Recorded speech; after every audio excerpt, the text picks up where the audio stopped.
വഖഫ് ഭേദഗതി നിയമം പിൻവലിക്കണമെന്നാവശ്യപ്പെട്ട് വഖഫ് സംരക്ഷണ വേദി പ്രതിഷേധ റാലി സംഘടിപ്പിച്ചു.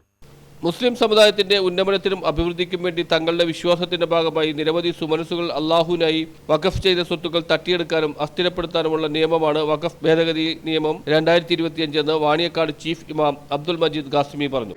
അതുകൊണ്ട് ഈ തിരിച്ചറിവിന്റെ അടിസ്ഥാനത്തിൽ തന്നെയാണ് ഇന്ത്യയിലെ മുസ്ലിമീങ്ങൾ പറയുന്നത്, ഈ പ്രക്ഷോഭത്തിൽ, ഈ സമരത്തിൽ, ഫാസിസത്തിനെതിരെയുള്ള ഈ നൈരന്തര്യമായ സമര പോരാട്ടത്തിന്റെ സമരവീഥികൾ രചിക്കുമ്പോൾ ഞങ്ങൾക്കൊപ്പം നിങ്ങൾ നിൽക്കണം. ഇല്ലെങ്കിൽ അവർ നിങ്ങളെ തേടിയെത്തുമ്പോ നിങ്ങൾക്കൊപ്പം നിൽക്കാൻ ആരുമുണ്ടാവില്ല. ഇന്ന് ഇന്ത്യൻ മുസ്ലിമീങ്ങൾ ഒരു കാര്യം ഉറപ്പു നൽകുകയാണ്, ഞങ്ങളെ തോൽപ്പിക്കാൻ അല്ലാഹുവിനല്ലാതെ ഈ പ്രപഞ്ചത്തിൽ ഒരു ശക്തിക്കും നിന്ന് സാധ്യമാവുകയില്ല.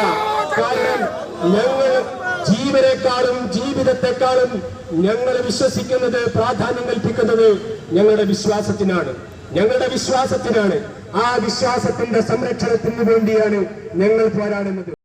ഈ നിയമത്തിലൂടെ പള്ളികളുടെയും ഖബർസ്ഥാനുകളുടെയും മദ്രസകളുടെയും ഭാവിയെ തർക്കത്തിലാക്കും. പുതിയ വഖഫ് നിയമ ഭേദഗതി ഇത്തരം സ്ഥാപനങ്ങളുടെ പ്രവർത്തനങ്ങൾ നിർത്തിവെക്കൽ ഉൾപ്പെടെയുള്ള തീരുമാനങ്ങൾ എടുക്കാൻ ജില്ലാ കളക്ടർക്ക് അധികാരം നൽകുന്നുണ്ട്. ഇത് രാജ്യത്തിന്റെ സമാധാന അന്തരീക്ഷം തകർക്കുമെന്നും ഇതിന്റെ പൂർണ്ണ ഉത്തരവാദിത്തം മോദി സർക്കാരിനായിരിക്കുമെന്നും അദ്ദേഹം പറഞ്ഞു. വഖഫ് ഭേദഗതി നിയമം 2025 പിൻവലിക്കുക, ഭരണഘടന സംരക്ഷിക്കുക എന്നീ ആവശ്യങ്ങൾ ഉന്നയിച്ചുകൊണ്ട് വഖഫ് സംരക്ഷണ വേദി പറവൂർ വൈപ്പിൻ മേഖലാ കമ്മിറ്റി സംഘടിപ്പിച്ച പ്രതിഷേധ റാലിയുടെ സമാപന സമ്മേളനത്തിൽ സംസാരിക്കുകയായിരുന്നു അദ്ദേഹം. വൈകിട്ട് 5 മണിക്ക് വെടിമറയിൽ നിന്നും മാനാലി സുലൈമാൻ മൗലവിയുടെ പ്രാർത്ഥനയോടെ ആരംഭിച്ച പ്രതിഷേധ റാലി മുനിസിപ്പൽ കവലചുറ്റി ആലിൻചുവടിൽ സമാപിച്ചു. വഖഫ് സംരക്ഷണ വേദി ചെയർമാൻ ഷാജഹാൻ ഹാജി അധ്യക്ഷനായ സമാപന സമ്മേളനത്തിൽ vice chairman V M Faisal നന്ദി പറഞ്ഞു. General secretary K Aziz, Ilyas Manjali, Nisar Manjali, K Basheer, Sunnajan Sahib, K Faisal, P A Thajudheen, K Rahim, Abdul Khader Manjali, Siraj Vedimara, Manaf Venad, Malik Valiyathunad, Yakoob Sultan, Mehaboob Thathappally, Shahul Ameed, Ibrahim Kutty, P A Yunus, K P Noushad, Binu Abdul Kareem എന്നിവർ റാലിക്ക് നേതൃത്വം നൽകി. News bureau, Paravur.